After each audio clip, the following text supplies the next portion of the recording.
and we have airtime on that as well as and I think you all have been aware, but under the partnership's name, we've been hosting for the past 3 years with them a community spotlight where they spotlight a player and talk about his work in the community and things like that. So because this was a project of the partnership, we've been hosting that through the work group. And they broadcast on TV the AAA Boys and Girls Championship games. So we give them our TV spots as well. So they play during those basketball games, and also they rebroadcast some of the other games. The AAA games are live, the others are rebroadcasts, but they play our spots during that time as well. So we try to, we don't have a lot of dollars for placement, but we try to take what we have and get as much bang for our buck. And of course, we encourage the coalitions, and some of them have done that.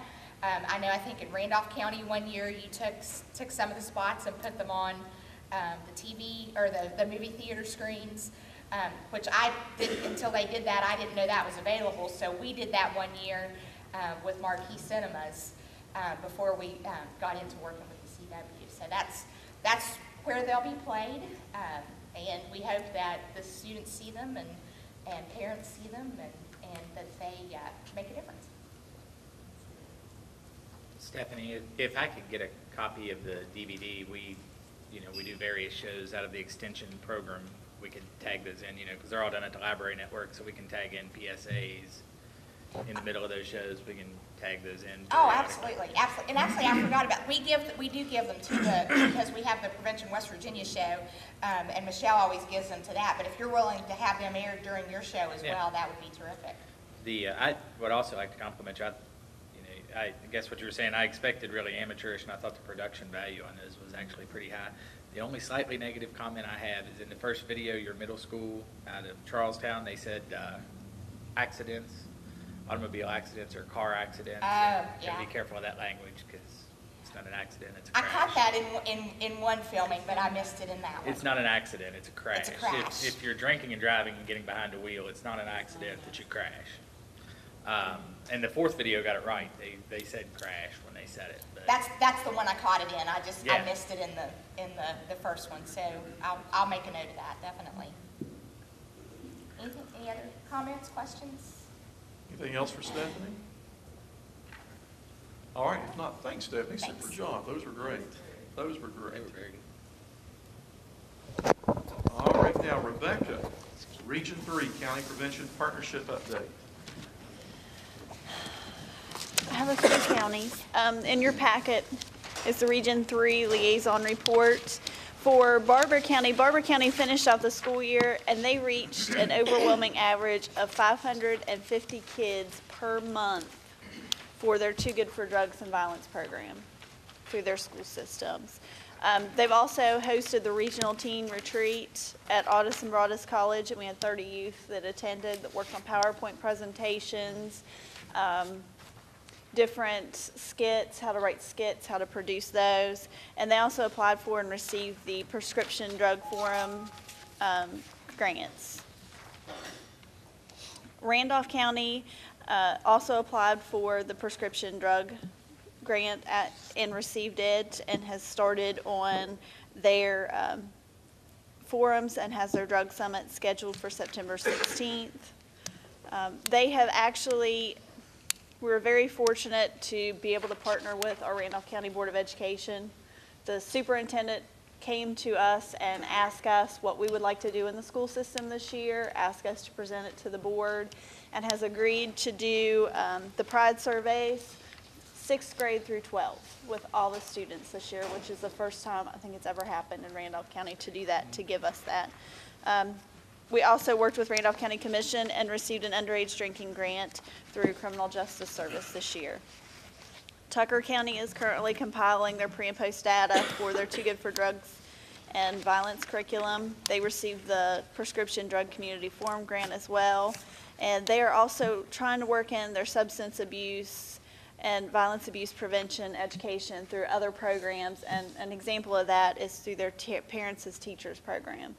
They have 15 families that they go into the home, and they've incorporated that in there in order to keep some form of substance abuse prevention within the county.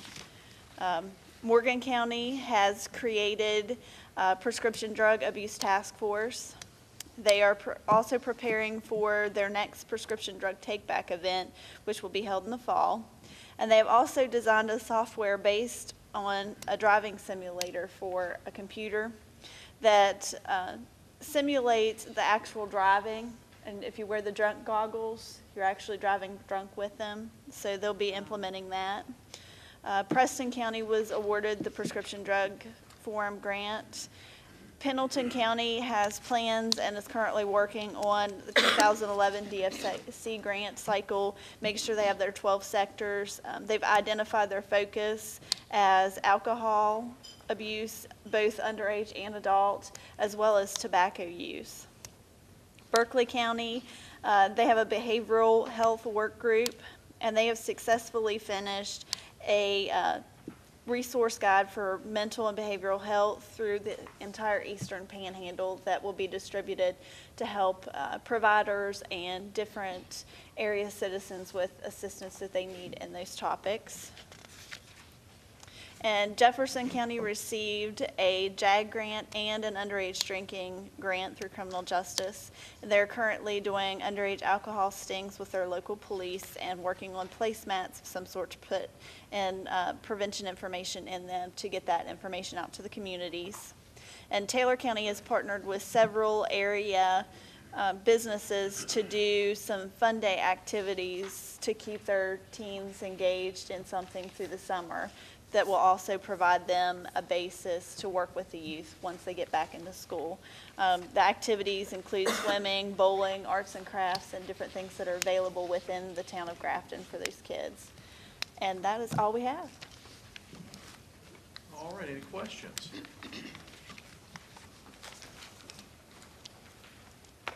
All right, if there are no questions, Rebecca, we thank you very much. Thank you very much. It's good to see all the things that are going on. That's excellent. Excellent information, excellent work. Well, we are certainly well ahead of our agenda this morning as we are moving quite along. So we'll go to Region 1, Latricia, with a report from the County Prevention Work Partnership for Region 1. Good morning, everybody. I'm going to go ahead and just pass around copies of our regional report. I'll start with Brooke and Hancock counties. They're still awaiting word if they've received the Drug-Free Communities grant that they applied for in March, and they're participating in the Take Back West Virginia campaign. In Douglas County, they're very busy with the prescription drug community issues forums. Harrison County, also very busy with the prescription drug community issues forum. That was a community that didn't have a coalition for a while, so they're actually quite busy. They're working with the Clarksburg Police Department on the EDL grant.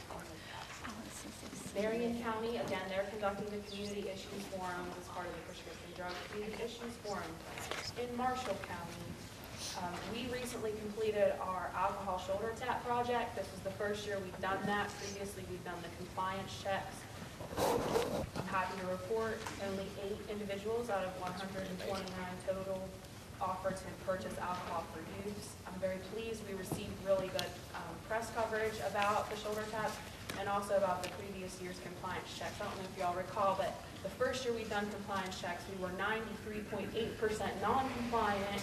The second year, we were 12% non-compliant because we had offered the TIPS trainings that the partnership had funded in between.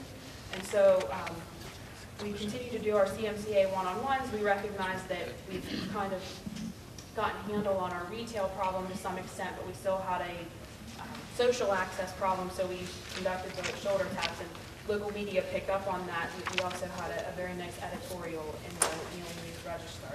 We've never had that kind of coverage before. Another thing I'd like to highlight, in Marshall County, we've had the Too Good for Drugs, Too Good for Violence curriculum being taught using our Safety Drug-Free Communities Fund.